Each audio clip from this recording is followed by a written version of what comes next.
Bueno, pues vamos a dar comienzo al acto. Bienvenidos todos a este nuevo discurso de ingreso de Asemella. Esta tarde va a ser el doctor Tomás Pellicer, que va a ser protagonista de esta ceremonia de ingreso. Bueno, con el doctor Pellicer, pues yo, además de compartir especialidad, porque es oftalmólogo como yo, pues desde hace muchos años pues comparto amistad. Y bueno, forma parte de Asemella desde el mes de enero del año 2023 y es un asociado muy participativo en todas nuestras actividades, de lo cual yo como presidenta pues me siento muy contenta y muy honrada. En su solicitud de admisión en nuestra asociación, pues nos decía que quería pertenecer a Asemella por su formación humanística, especialmente relacionada con la literatura y por su interés general con todas las artes relacionadas con la profesión médica.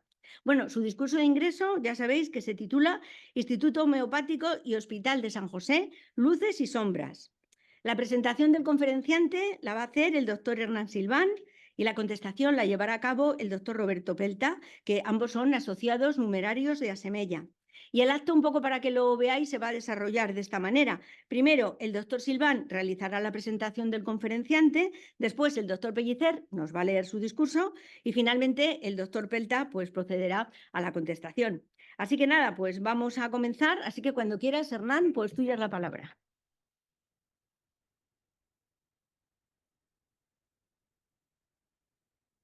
Me han pedido ser breve, así que voy a sintetizar. Es difícil porque el doctor Pellicer tiene un extensísimo currículum, pero bueno, yo me voy a ceñir a algunos aspectos académicos, de investigación, solidarios y de literatura, y espero hacerlo corto. El doctor Tomás Pellicer Lorca es licenciado en Medicina por la Universidad Complutense y obtuvo el título de doctor por la Universidad Autónoma de Madrid con la calificación de sobresaliente cum laude, y rápidamente se enroló como médico interno en el Instituto Oftálmico de Madrid, donde pasó a ser residente y especialista en oftalmología bajo la dirección del doctor Tena Ibarra.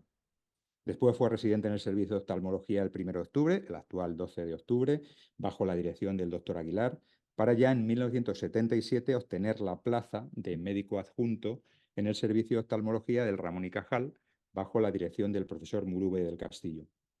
Su labor investigadora se ha centrado especialmente en la prevención del glaucoma, es el tema de su tesis doctoral, y fruto de ese interés por la prevención en el campo de la oftalmología, destaca su labor como fundador y miembro directivo de la Asociación Española para la Prevención de la Ceguera. Me gustaría hacer hincapié en su parte solidaria, que es muy interesante. En octubre de 1994, el doctor Pellicer Lorca es nombrado por la ONG Médicos del Mundo director técnico del proyecto para instalar un quirófano de oftalmología para la asistencia de los refugiados saharauis en los campamentos de Tinduf, en Argelia, proyecto que continúa en la actualidad, colaborando pues, con un numeroso grupo de oftalmólogos, enfermeros y técnicos voluntarios. También en 2001 fue patrono fundador de la Fundación Ojos del Mundo. Podría seguir desgranando el currículum, ya digo, es muy extenso, pero voy a acabar haciendo referencia a la parte literaria, la producción literaria. Yo destacaría 3 obras. Tiene una obra técnica, un libro técnico llamado Los Ojos, que publicó Anaya en 1983, y 2 libros literarios, uno que colaboró a publicar de las memorias de su padre y otro su primera novela. En 2010, con ayuda de su hija Ana, edita las memorias de su padre Ángel Pellicer Iturrioz, que se llaman Medio siglo de jaleo, la mitad de mis memorias. El prólogo corre a cargo del genial novelista José Luis San Pedro. Bueno, el doctor Pellicer Iturrioz, su padre, fue un médico pionero en el campo de los análisis clínicos, una vida muy interesante, pero a la vez muy dura en esa España de posguerra que de por sí era dura de vivir, pero si además te había correspondido en el bando de los perdedores, pues todavía más. Y queda muy bien reflejada en esta magistral obra que os aconsejo fervientemente, una interesante obra de memorias. Y en 2021 el doctor Tomás Pellicer Lorca publica la novela Memoria de un niño de posguerra. Es una novela, a mí me encantó cuando la leí, es una novela divertida, mordaz pero tierna a la vez, una lectura muy recomendable, que relata su infancia en el pueblo burgalés de Aranda de Duero. Yo creo que yo la definiría como una explosión de ruralismo y realismo. Es fácil de leer, exquisita de paladear, y para mí supuso una importante enseñanza. Viene a decir el libro que recordar siempre es bueno, Él lo dice, el doctor Tomás Pellicer Lorca lo dice en esta novela, dice, la memoria histórica siempre habla de futuro. Es un placer y un honor para mí dar paso a tu conferencia de ingreso en Asemella como socio de número. Bienvenido, Tomás.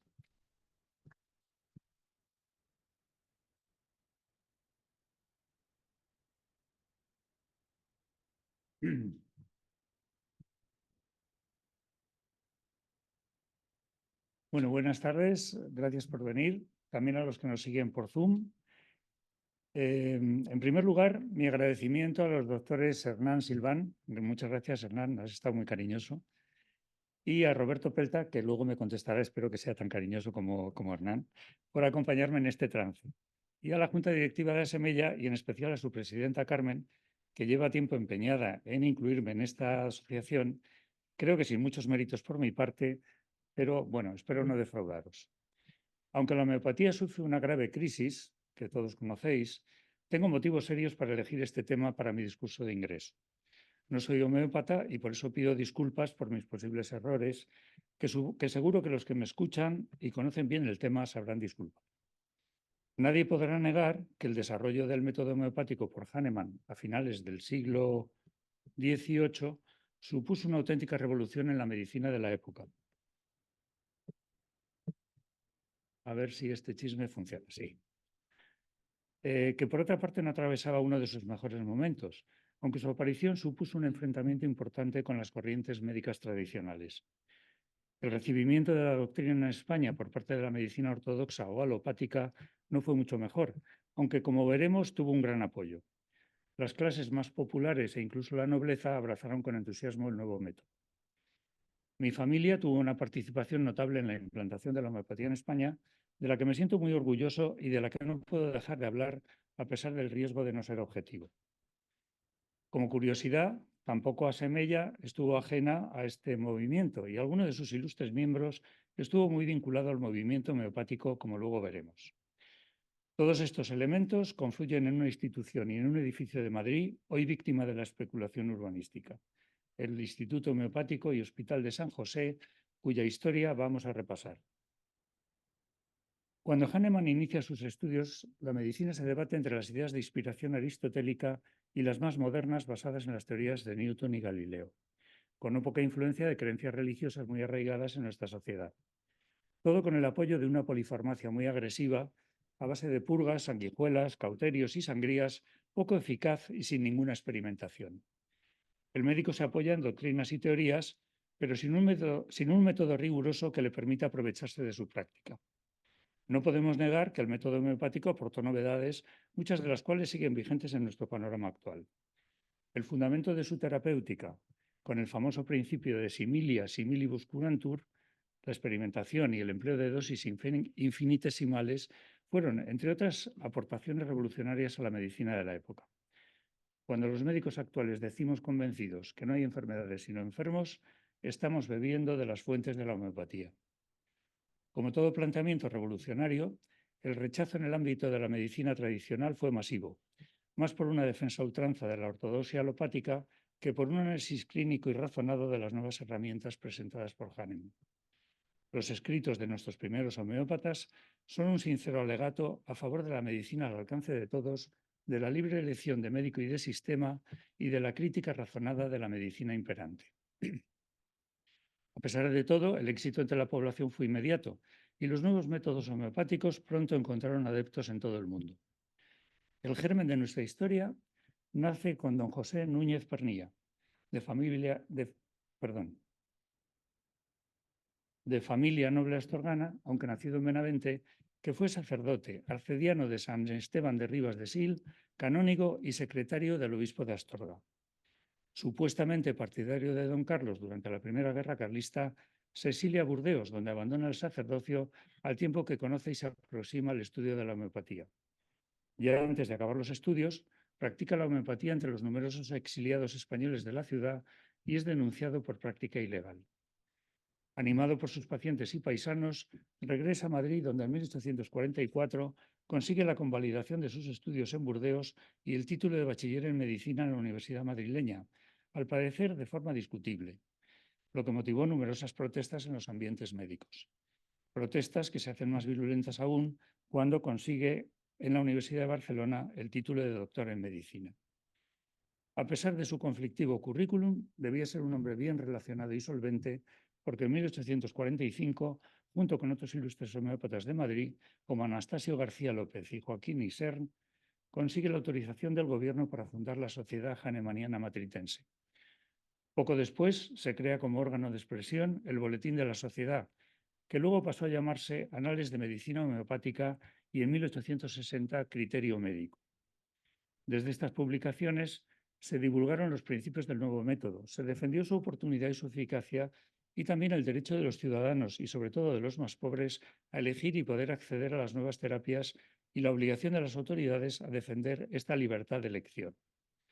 Arropado por la sociedad, por las autoridades y por sus numerosos e influyentes amigos, pone en marcha el proyecto de Instituto Homeopático y Hospital de San José de Madrid, con un doble objetivo: docente para formar a médicos en homeopatía y asistencial, sobre todo con fines benéficos. Se pone en marcha una suscripción popular para sufragar las obras, valoradas en casi 1 millón de reales, una auténtica fortuna de la época, de los que don José aporta 657.835 y el resto los suscriptores, unos 700 con importante participación de personajes hispanoamericanos y europeos. El proyecto, esta es la lista de los suscriptores, el proyecto era de José II de Lema, arquitecto mayor de Palacio. Las obras comenzaron en 1873.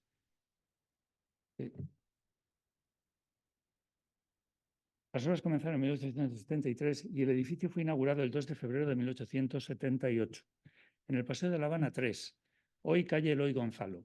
Seguro que muchos de vosotros habéis pasado por delante del edificio y no os habéis ni dado cuenta de que eso fue un hospital en su momento. Asistieron todas las autoridades locales de la época. El día anterior había nevado y numeroso público acudió por la noche a ver el reflejo en la nieve de la luz eléctrica del primer edificio moderno de Chamberí que contaba con ella. El modelo de hospital era singular para la época, con 4 salas con capacidad para un total de 50 enfermos, todas soleadas y ventiladas, una amplia galería cerrada para los enfermos convalecientes y todos los servicios auxiliares necesarios para el personal de enfermería, incluidas habitaciones de residencia para las monjas para que la atención fuera continua. Había además un edificio anexo para consultorio. Una de las primeras medidas de don José fue instituir una fundación dotada con un fondo de 750.000 pesetas y regida por un patronato que gobernaría el futuro del instituto. Esta decisión creó un abismo con la Sociedad Hahnemanniana Matritense, que a pesar de no haber contribuido económicamente al proyecto, aspiraba a controlarlo. El enfrentamiento se perpetuó en el futuro y generó diversos conflictos, incluso judiciales, que en ningún caso pudieron alterar el diseño original, pero que sembraron la discordia entre los homeópatas y dieron origen a escisiones y enfrentamientos internos, como si no tuvieran ya enemigos suficientes con los alópatas. El primer director fue don José Núñez, que a pesar de su pasado presuntamente carlista, gozaba de los favores de la reina Isabel II, que además de nombrarle por 2 veces como su médico de cámara, le había concedido el título de Marqués de Núñez, además de otros honores y condecoraciones. Hasta Napoleón III le concedió la Legión de Honor. Es evidente que la homeopatía se había hecho con el favor no solo de las clases más desfavorecidas por su dedicación benéfica, sino también de los más altos estratos de la sociedad madrileña, como seguiremos viendo más adelante. Para captar ayudas y asegurar la buena atención a los pacientes, se constituyó una junta protectora de damas presidida por la duquesa de Veragua, hasta que en 1879 visitó el hospital Su Alteza Real la princesa de Asturias, doña Isabel, la Chata, a la que se le ofreció la presidencia de honor de la Junta y que incluso asumió el coste anual de una cama de adulto de la institución. Y no podían faltar las monjas como responsables de la enfermería y la gestión de un hospital de beneficencia. Las primeras encargadas fueron las siervas de María, cuya superiora, que acompañó a la princesa en su visita, luego fue elevada a los altares con el nombre de Santa María Soledad Torres Acosta. La pobre no ha salido muy favorecida en el retrato, que tiene una plaza dedicada a ella en el centro de Madrid. En 1888 fueron sustituidas por las Hijas de la Caridad, que han permanecido en el hospital hasta su cierre. ¿Qué hubiera sido de muchos hospitales, algunos que he llegado a conocer, y especialmente de los de beneficencia, sin la abnegada y eficaz labor de las monjitas? El 10 de noviembre de 1879 fallece don José Núñez Pernía, que después de un solemne funeral, al que acudió incluso Cánovas del Castillo, fue enterrado en una sencilla zona del jardín del propio hospital. Murió soltero y sin descendencia, aunque con 4 hijos naturales, dejando como heredero de su título a un ahijado suyo, abriendo la puerta a un intrincado litigio sobre la propiedad del edificio que aún persiste entre los cuestionados herederos actuales del título y la fundación. Y ahí entra mi familia en la historia, porque la Junta nombró como nuevo director del instituto a Tomás Pellicer y Frutos, mi tatarabuelo. Tomás Pellicer había nacido en 1816 en Lara Alta, una pedanía de Murcia capital, hijo de campesinos. Su tío Fray Diego Pellicer, franciscano y párroco de un pueblo cercano, viendo que era un niño despierto e inteligente, recomendó su ingreso en el seminario de San Fulgencio para cursar estudios de latín y filosofía, que era el equivalente al actual bachillerato, y preparar su ingreso en la Universidad de Valencia. Cursando tercero de medicina y a la vista de sus brillantes notas académicas, solicitó el examen de bachiller en medicina a claustro pleno, previo pago de 708 reales y 18 maravedíes, que era el equivalente a un examen de reválida ante todo el claustro de la facultad. Consiguió el título por unanimidad del claustro, desarrollando en latín el tema que le tocó por sorteo, de febre ardenti exquisita. En 1837 obtuvo su título de licenciado en medicina, que revalidó en la Universidad de Madrid previo pago de 2.750 reales. Sus primeros años de ejercicio los pasó en el Hospital Clínico de Valencia con los doctores Peset y Segura, médicos eminentes, pero que practicaban técnicas terapéuticas muy diferentes, lo que le llevó a un cierto escepticismo. Regresó a Murcia para ejercer como médico rural, conviviendo con el paludismo endémico de la zona, que ya empezó a tratar con alcanfor y quina, consiguiendo muchas curaciones, incluso la suya propia, y labrándose un reconocido prestigio que le llevó a ser nombrado miembro de número de la Academia de Medicina y Cirugía de Murcia. Su relación formal con la homeopatía se inició en 1846 con un médico de Alcoy, el doctor Batllés, que llevaba años practicando dicho método terapéutico y que le trató de una grave afección estomacal. El consejo de Batllés, unido al escepticismo de Pellicer con la medicina que le habían enseñado y su experiencia previa con el tratamiento del paludismo, le hicieron introducirse de lleno en los nuevos métodos homeopáticos que empezó a practicar en su consulta de Murcia. Pronto entró en contacto con la Sociedad Hahnemanniana Matritense y con su fundador, el doctor Núñez, y en 1849 estuvo varios meses en Madrid trabajando con él en su consulta. Poco después presentó su discurso de ingreso en la Academia de Murcia bajo el título La condición escéptica de algunos médicos y consideraciones histórico-filosóficas en que se apoya. Era una declaración de los motivos de su conversión al nuevo método homeopático. El éxito de la homeopatía en Murcia fue notable. Pellicer, con otros colegas, abrió un dispensario homeopático que atendía también gratuitamente a pacientes pobres, y hasta el gobernador decidió la instalación de una sala para tratamientos homeopáticos bajo su dirección en el hospital provincial. Pellicer, que ya publicaba habitualmente trabajos en las revistas homeopáticas y que tenía una relación de amistad con el doctor Núñez, animado por este, se trasladó a vivir en 1853, convirtiéndose en un miembro destacado de la Sociedad Hahnemanniana Matritense y en un estrecho colaborador de Núñez en su nuevo proyecto del Instituto Homeopático. Su aportación a la colecta para la construcción fue de las más elevadas, nada menos que 10.000 reales, además de costear una de las salas del hospital con 8 camas dedicada a Santo Tomás de Villanueva, y desde su inauguración fue titular de una de las 4 cátedras del instituto, la de Clínica Médica Homeopática. De sus innumerables trabajos, más de 90 publicados, se podrían destacar los dedicados al cólera morbo, tema en el que tenía una gran experiencia y que le había valido una de sus condecoraciones, la Cruz de Primera Clase de la Orden Civil de Beneficencia, por su ayuda a las clases menesterosas en la epidemia de cólera de 1869, en la que había conseguido un importante descenso de la mortalidad respecto a los métodos tradicionales. También el discurso que, con el título Hahnemann como médico, Hahnemann como filósofo, que pronunció en la celebración del natalicio de Hahnemann, y que es una verdadera reseña histórica no solo de la homeopatía, sino de la medicina en general. Entre sus numerosos nombramientos y honores podemos destacar la Cruz de Carlos III, Comendador de la Orden de Carlos III, encomienda de Isabel II y el nombramiento de médico de la Real Cámara por haberle salvado la vida al infante don Sebastián, que padeció una grave enfermedad. Un gran hombre y un excelente médico del que no me quiero despedir sin algunas citas de sus escritos. No hay médico encanecido en el estudio y en la práctica que no diga: ahora comienzo a saber que no sé.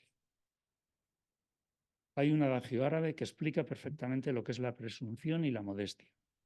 Nunca digas que sabes, porque si lo dices te preguntarán hasta que no sepas. Di que no sabes, porque te enseñarán hasta que sepas.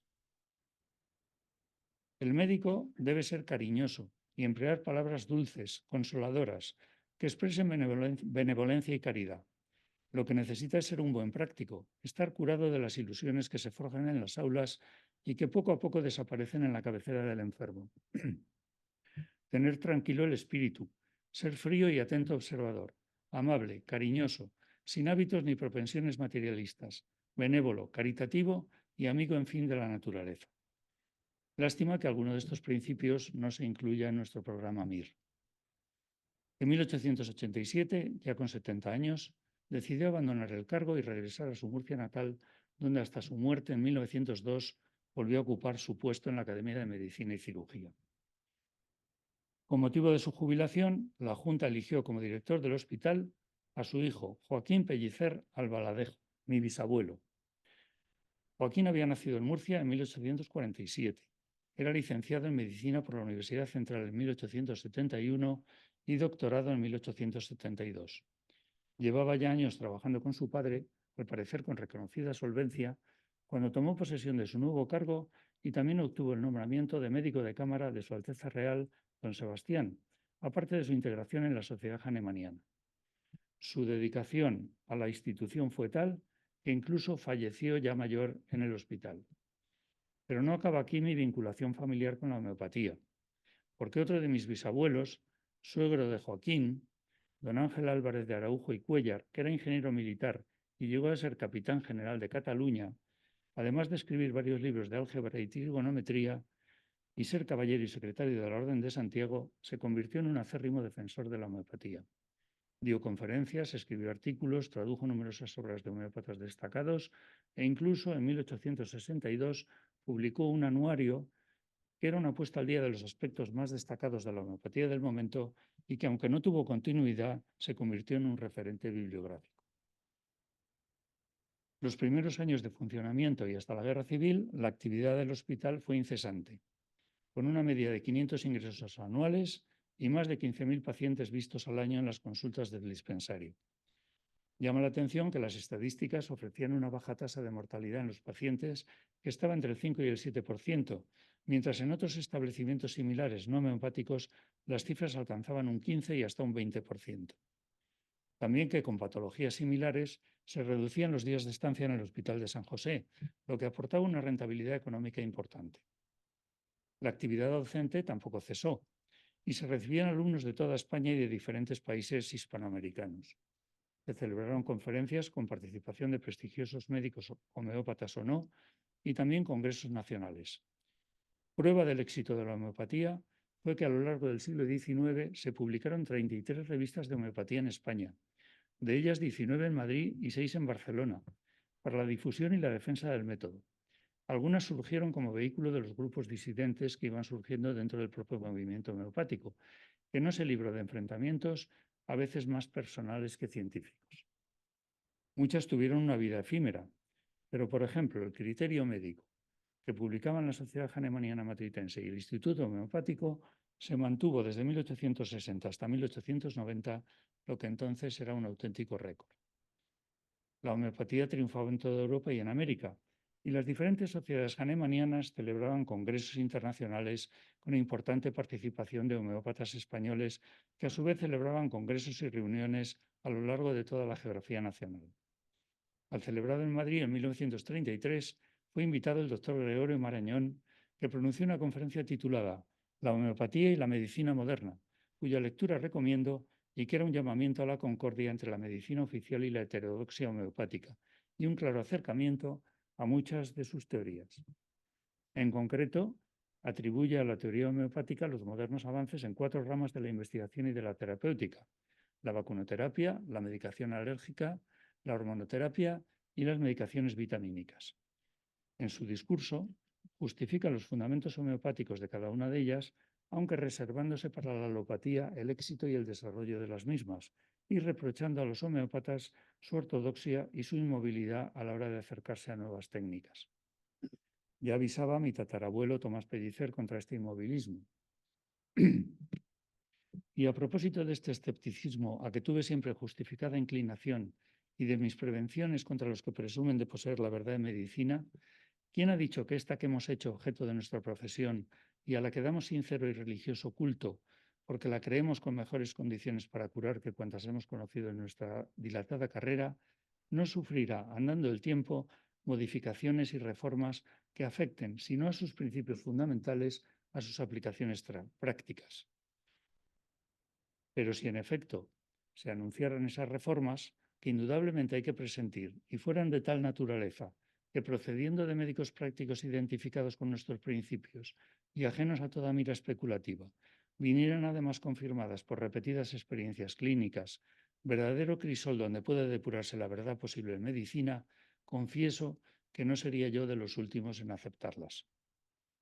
Y es que el doctor Marañón, según uno de sus alumnos e ilustre miembro de Asemella, el doctor Martínez Gómez Gordo, se me ha ido el dedo, tenía miedo a las terapéuticas masivas y a las drogas modernas tan potentes.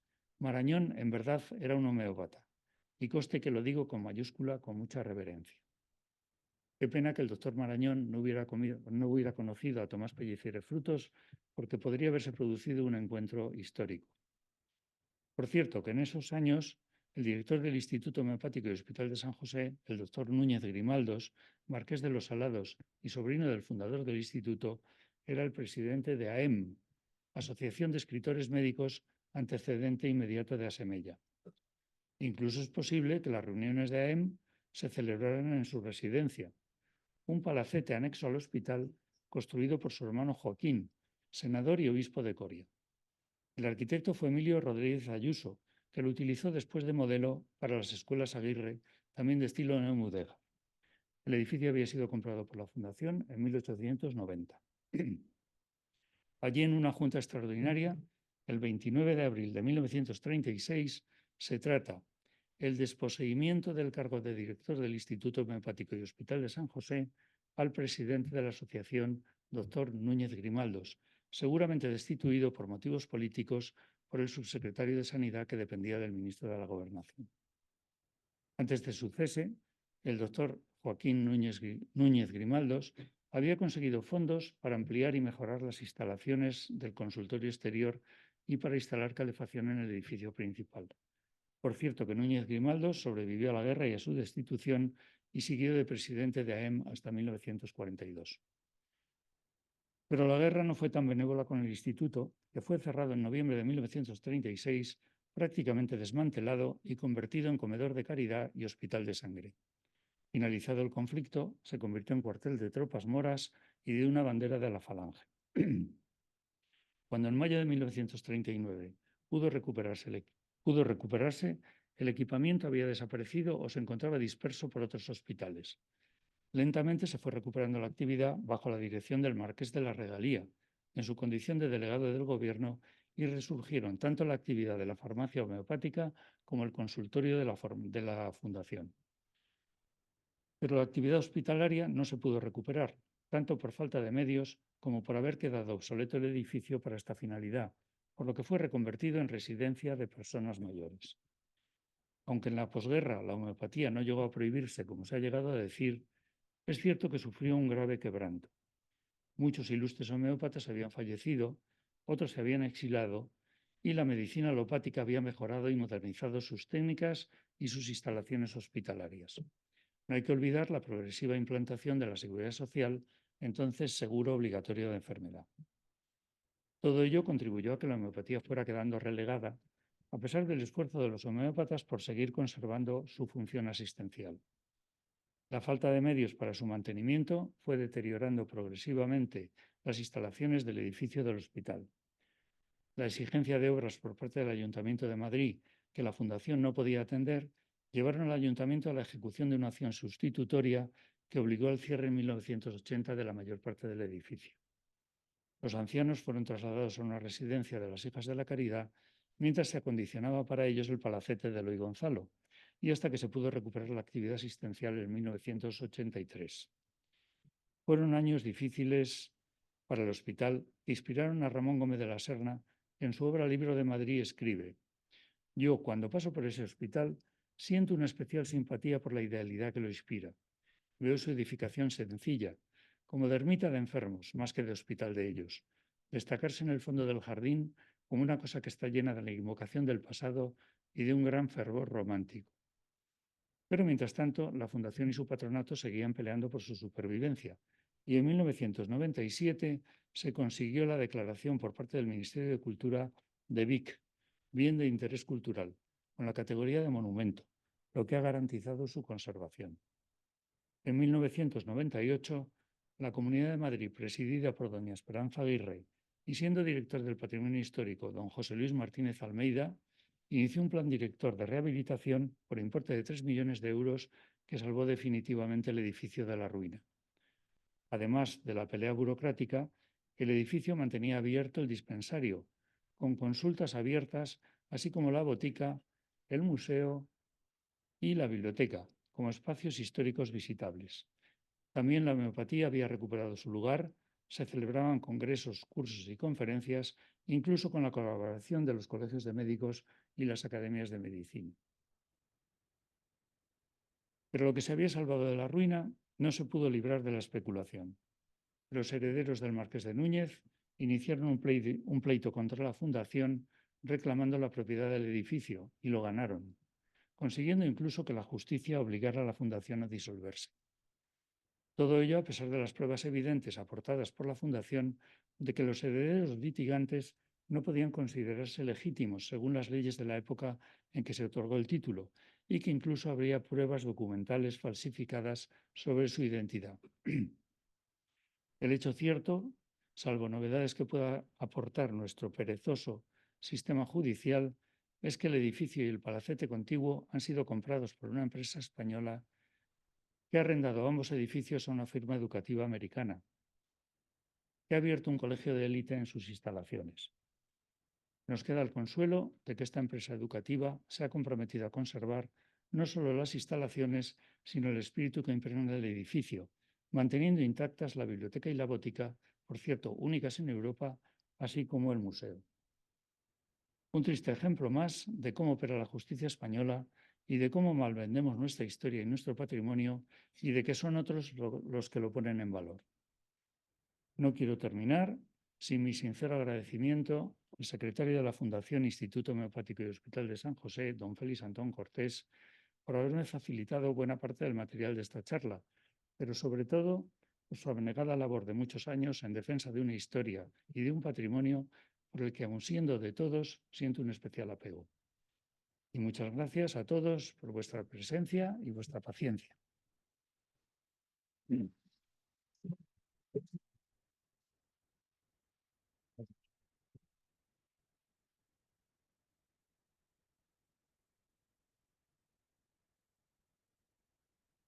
Voy a poner el cronómetro en marcha porque la presidenta es inflexible con el tiempo y solo tengo 10 minutos.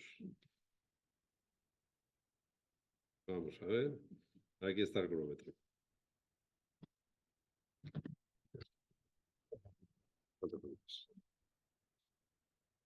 Bueno, Samuel Christian Friedrich Hahnemann, que nació a mediados del siglo XVIII en la pequeña ciudad alemana de Meissen, en Sajonia, gracias a los procedimientos químicos nuevos, la fábrica de porcelana de allí perfeccionó una forma más dura de la porcelana que dio pujanza a la región. ¿Por qué digo esto? Porque allí trabajaba el padre de Hahnemann como pintor, pero la guerra de los 7 años pues, hace que la fábrica desaparezca, los ejércitos de Federico II destruyen todo y pasa penuria a la familia. La actitud para el aprendizaje de idiomas de Hahnemann hizo que dominase el latín, el griego, el italiano, el francés y el inglés. Con 20 años abandonó la casa familiar y, provisto de un gran bagaje intelectual, pero con escasos medios económicos, se va a Leipzig para estudiar medicina. Eran estudios teóricos que no se realizaban en la cabecera del enfermo ni en el hospital. La medicina germana estaba influenciada por las doctrinas del médico y alquimista suizo, el célebre Paracelso. La homeopatía, según el profesor Agustín Albarracín, que dirigió mi tesis doctoral Desarrollo Histórico de la Alergología en España, tiene su origen en el vitalismo pujante a finales del siglo XVIII. Cuando me entrevisté por primera vez con don Agustín para proponerle la dirección de mi tesis, por cierto, aquí al lado, en el Centro de Estudios Históricos que estaba aquí frente al Palace, tenía sobre su mesa del despacho otra tesis que había dirigido de Historia de la Homeopatía en España, de la médico homeópata obetense Inmaculada González Carvajal. Miré aquella tesis de soslayo con escepticismo, pues yo tenía una idea muy vaga de la doctrina homeopática tras haber leído la Historia Universal de la Medicina de Laín Entralgo, y pensaba que era un método obsoleto. ¿Y quién me iba a decir que dicho texto, que era la tesis doctoral, que luego se publicó en forma de libro con el título de La homeopatía en España, 100 años de historia, me sería de gran ayuda para preparar la contestación al discurso de ingreso hoy de mi amigo Tomás? Hahnemann, seducido por el vitalismo que propugnaba Stahl, figura de la medicina barroca y catedrático de la Universidad de Halle, leyó los escritos de Paracelso y de su discípulo belga Van Helmont, profesor de cirugía en Lovaina. La enseñanza teórica de la medicina aburrió a Hahnemann, que de Leipzig se va en 1977 a Viena para buscar nuevos aires, porque allí imperaba una corriente modernista. El rector de su universidad, Joseph Freiherr von Quarin, médico privado de la emperatriz María Teresa y de José II, preconizaba el aprendizaje de la anatomía en el cadáver y de la medicina clínica. Tengamos en cuenta que clínico es en la cabecera del enfermo. Luego, la etimología de la palabra clínica, cliné en griego, significa cama, lecho, acostarse, inclinarse. Sigue los pasos de la semiología, que se vale, como sabemos los médicos, de la anamnesis, síntomas y de la exploración, conjunto de signos. Hahnemann obtiene su título de médico en 1779, ejerce en la ciudad minera de Hesteck, en Sajonia, donde estudia las enfermedades de los mineros, pero las consultas privadas le dan poco dinero para sobrevivir y vivir dignamente, y en 1799 hay una epidemia de escarlatina y Hahnemann prueba la validez de la homeopatía al proclamar que la belladona, uno de los medicamentos que más empleamos los médicos homeópatas, producía en el individuo sano unas manifestaciones clínicas semejantes a las de la escarlatina. Se negó a que los farmacéuticos, este era un rebelde, elaborasen sus remedios y le acusaron de infringir una ley que prohibía a los médicos dar medicamentos a los pacientes. Entonces, le llaman de todo menos bonito, tiene que cambiar de residencia y se establece en 1781 en Dessau, una localidad también de Sajonia. Y mira por dónde se casa con la hija de un farmacéutico, se instala en Gomer y luego en Dresde. Y en estos sitios, durante 4 años, en el último sitio, en Dresde, reemplaza a un colega del hospital de la ciudad y, al no tener la plaza vacante cuando muere aquel, se cabrea y se va a Leipzig. En 1790 abandona decepcionado la práctica médica y se dedica a estudiar química y a la traducción. Las lenguas era lo suyo, y explicaba sus motivos a su amigo Huffeland en una carta. Caminar siempre en la oscuridad era un suplicio para mí. Se me volvía un problema de conciencia tratar los estados mórbidos desconocidos de mis hermanos sufrientes con medicamentos desconocidos, los cuales, en su calidad de sustancias muy activas, cuando no tienen el sello de una rigurosa apropiación que el médico no sabría darles, puesto que no ha examinado aún sus efectos propios, pueden tan fácilmente hacer pasar de la vida a la muerte o producir afecciones nuevas y males crónicos. Hahnemann traduce del inglés el Tratado de Materia Médica del inglés Guillaume Cullen, y este es un médico que había estudiado en Glasgow, que fue cirujano de un barco mercante que cruza las Indias y al volver a Inglaterra obtiene una cátedra de química en la Universidad de Glasgow. Y en 1751, al traducir su libro, Hahnemann ve que el valor de la corteza de chinchona, por su contenido en quinina, sirve para tratar las fiebres intermitentes, es decir, el paludismo. Pero critica, era rebelde y crítico, el estudio de las propiedades de la quina que había propuesto Cullen. Entonces, Hahnemann toma dosis elevadas de corteza de quina y escribe. Es el primer médico en la historia que experimenta con él mismo un medicamento. No contamos aún con el principio explicativo de la acción de la corteza y no podrá ser encontrado fácilmente. Pero va diciendo lo que le pasa. Dice, por experiencia tomé durante algunos días 2 veces por día, en cada ocasión 4 dracmas. Quiero hacer la alusión de que dracma eran como 3,42 grados. 4 dracmas de buena quina. Primero, mis pies. O sea, no le dieron un genérico. Vamos, no usaba un genérico. Primero, mis pies. El extremo de mis dedos se enfriaron. Me sentí agotado y somnoliento. Luego mi corazón se puso a latir. Era un valiente. Mi pulso se volvió duro y rápido. Una ansiedad insoportable. Un temblor pero sin escalofrío. Un agotamiento de todos los miembros. Luego repercusiones en la cabeza. Rubor en las mejillas. No sigo lo que llamamos los médicos cinconismo. Una intoxicación por la quina. Entonces dice, la corteza de Perú, que se usa como un remedio para la fiebre intermitente, actúa porque puede producir síntomas similares a aquellos de la fiebre intermitente en las personas sanas. Y entonces deduce que si la corteza de quina cura las fiebres palúdicas y las causa también, una sustancia medicinal cualquiera podría producir un estado patológico idéntico a la enfermedad natural sobre la que actúa como fármaco. De forma inversa, si la corteza de quina provoca fiebre, a la vez que la cura, cuando surge de forma natural, es posible que cualquier sustancia medicinal que induce un estado patológico artificial pueda curar la enfermedad natural correspondiente. Como decía Tomás, era el similia similibus curantur frente al contraris curantur de la alopatía. Bien. Decía, la enfermedad no puede ser dominada, destruida ni curada de una manera segura, pronta, duradera y radical, sino por medio de un medicamento capaz de producir un grupo de síntomas semejantes a la totalidad de los de aquella. En 1796, el año que Edward Jenner publica su Tratado de la Viruela, precisamente es el mismo año en que Hahnemann publica en una revista alemana su ensayo sobre el nuevo principio para descubrir las virtudes curativas de las sustancias medicinales. Hahnemann era consciente de que la nueva química estaba naciendo y que iba a aportar algo a la medicina. Y en 1810 publica lo que los homeópatas consideramos nuestra Biblia, que es el Organón de la Medicina Racional, que tuvo para la época 6 ediciones y entonces, como apuntaba a tomar, la medicina homeopática se extiende con celeridad por Europa. En 1875, con 80 años, era un hombre de una vitalidad tremenda, llevaba 5 viudos, se casa con una mujer mucho más joven que había ido de paciente a París, se enamoran y él por fin fallece en París el 2 de julio de 1843. Me queda muy poquito, pero el primer médico que usó la homeopatía en España fue el sevillano Prudencio Querol Cabanes, está considerado el padre de la homeopatía en España, obtuvo su título de cirujano latino, que se llamaba entonces en Aranjuez, en 1800, y en 1830, el año en que Fernando VII promulga la pragmática que permite restablecer la posibilidad de la sucesión femenina al trono, Querol cae en sus manos un artículo publicado en una revista que se llamaba The Edinburgh Review of Critical Journal y difunde los trabajos de Hahnemann. Se va a Badajoz, por eso se considera que Badajoz es la cuna de la homeopatía española, ahí ejerce y entre sus discípulos destaca un médico, Juan Lorenzo Vélez, de Gibraleón, que trata con éxito a los enfermos de una epidemia de cólera morbo que azotó Sevilla en 1833, como previamente había hecho tu tatarabuelo con aquella epidemia de cólera.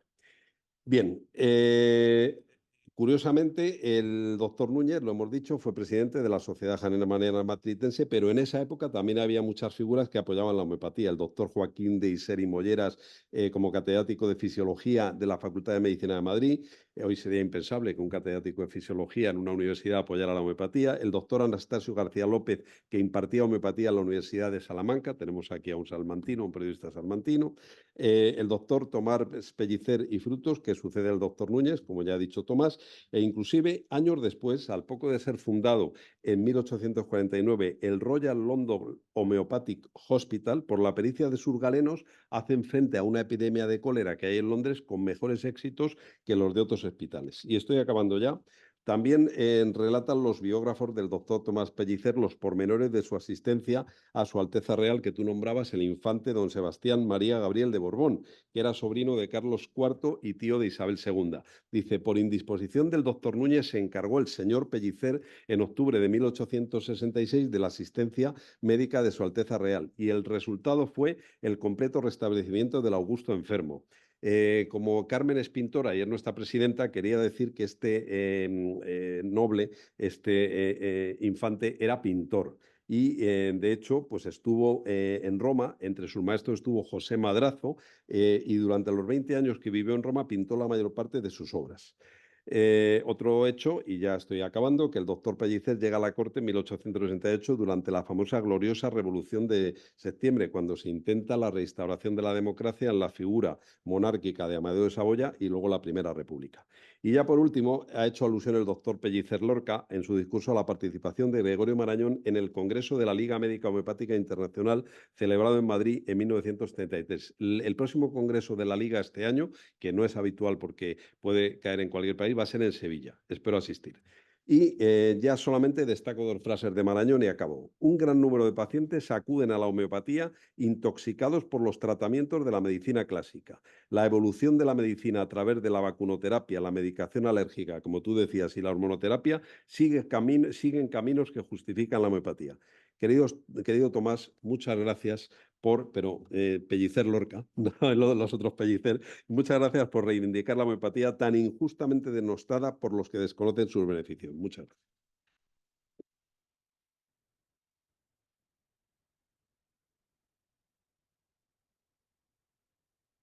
He ido bien de tiempo, presidenta. Estupendamente. Roberto. Bueno, pues nada, ya vamos a cerrar el acto.